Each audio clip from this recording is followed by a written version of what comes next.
po mga katropa, napaka-basic lang naman po nito. Babalikan nyo lang po siya. Tanggal na po. Napakabisa po ito. Siguro po inom ko po ito mula noong pandemic po. Kasi doon din po naglabasan yung aking mga sakit. At especially po yung aking kidney po.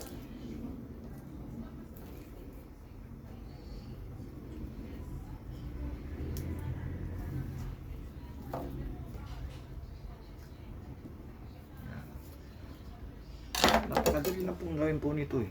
Ito lang po ang proseso. May nakikita kasi po ako nagpo-post.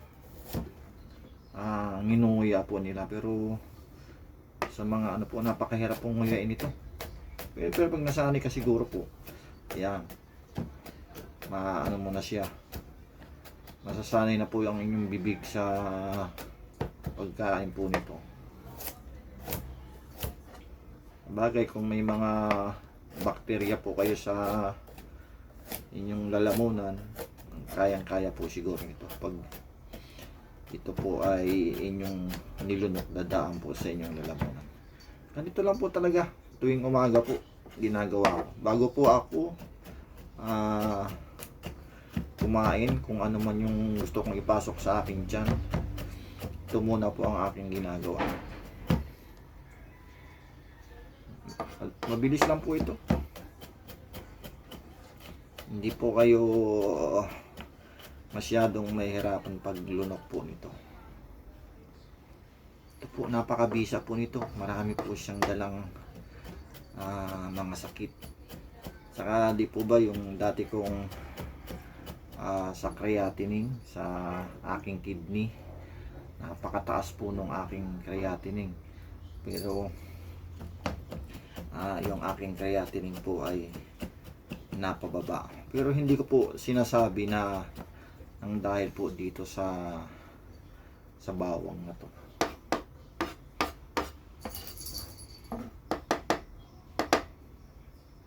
Ito na po yung kasama pong tubig nito.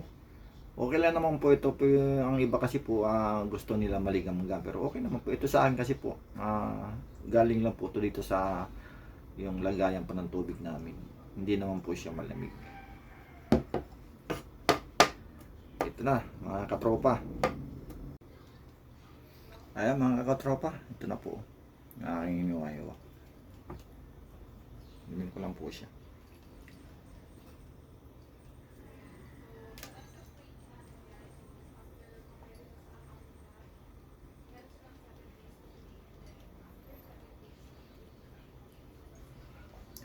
At yun nga po mga katropa, ganun lang po ang morning habit po ni Boy Nano.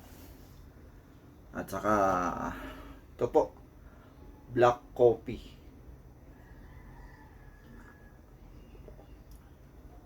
Hindi na po ako nagkakape po nung 3-in-1 para iwas na rin po sa pagtaas po ng sugar. Ito po, maganda rin po ang ano po nito. Maganda rin po ang epekto sa katawan po nito, yung black coffee. Wag lang po kayong mataas yung acid nyo kasi sisikmurain po kayo. Pero sa akin po ito, nasanay na medyo ano po ito, ano talaga po siya, matapang. Ito po, kung may pera po ako, bumibili po ako sa Starbucks. Yung ano po ito, yung Verona ng Starbucks. Pinapag-grind ko lang po. Pag medyo walang pera po, nagpapabili po ako sa Batangas, yung giniling lang po, na ordinary po na na kaping barako. Kaya yung mga katropa, ingatan po natin ang ating sarili. At tip ko lang po sa inyo, para po mawala ang iyong problema sa mga sakit, ingatan nyo po ang pagkain ng mga matataba at yung mga processed food. Kasi para po sa akin, parang doon po nang gagaling yung ating mga sakit. Kaya po mula nung ako ay tamaan yung aking kidney, payo po ng yung sa doktor, dietary ba yun, tawag doon, binigyan ako ng tamang ukat ng mga dapat kainin. At siyempre, yung aking best friend na nasa ibang bansa, siya rin po ang tumulong sa akin kung paano po mag-balance ng tamang pagkain. Shout out po dyan kay Reyna House yan sa Rome, Italy. Doon po siya. Aking batchmate po yan. Yan po yung tumulong sa akin kung paano po i-balance yung tamang pagkain. Kaya ito po ngayon, medyo healthy living na po tayo ngayon.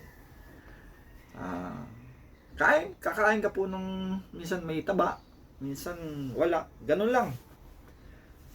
Wag lang po yung susobra. Pero ito po ngayon, yung aking kidney, okay na po siya, normal lahat. Sa next video ko po, ipapakita ko po sa inyo yung mga sa simula nung aking pagpapakonsulta sa doktor, nagsimula kung gaano kataas yung aking creatinine at kung ano yung mga naging resulta. At ngayon po, i-update ko sa inyo yung huling check-up ko nung nakaraang araw. Kung ano po ba ang naging resulta doon sa mga check-up ko. At yung mga katropa, unang-una po, huwag po nating pabayaan na humingi ng tulong po sa ating Panginoon. At siyempre, wag lang naman po puro dasal. Dapat po may ginagawa po kayo, kasi kung dasal lang po, hindi po kayo matutulungan ng ating Panginoon. Kaya dapat, kung may mga gamot na inumin po natin. Huwag po nating kakaligtaan. Napaka-importante po yan. Yung sa mga herbal naman po, na mga talagang inaano ng mga ini-endorse, siguro po yung sa mga ganun, parang prevent lang po yun. Pero kung talaga po kayo ay meron ng sakit, hindi siguro po siya madadala at mapapagaling ng mga herbal natin. Samahan din po natin ng synthetic na gamot. Kasi ganun po ang nangyari po sa akin. Nagsubok po ako ng mga mamahaling mga herbal, pero parang hindi po umepekto po sa akin. Libo po ang ginastos ko para lang po doon sa aking kidney. Yun lang ang inano ko sa akin, yung tamang balanse ng pagkain. Bawas sa processed food, bawas sa karne, sa baboy, sa baka, yung mga red meat po bawal. Pero kung wala pa naman po kayong sakit, okay lang po yan. Yan lang naman po ang inaano ko, yun sa akin lang nung may sakit po ako sa kidney. Pero yan, sa next video ko po, papakita ko po sa inyo kung ano po yung resulta ng aking pagpatest noong nakaraang araw. Sige po mga katropa, sana nakatulong po ito sa inyo. Bye bye po.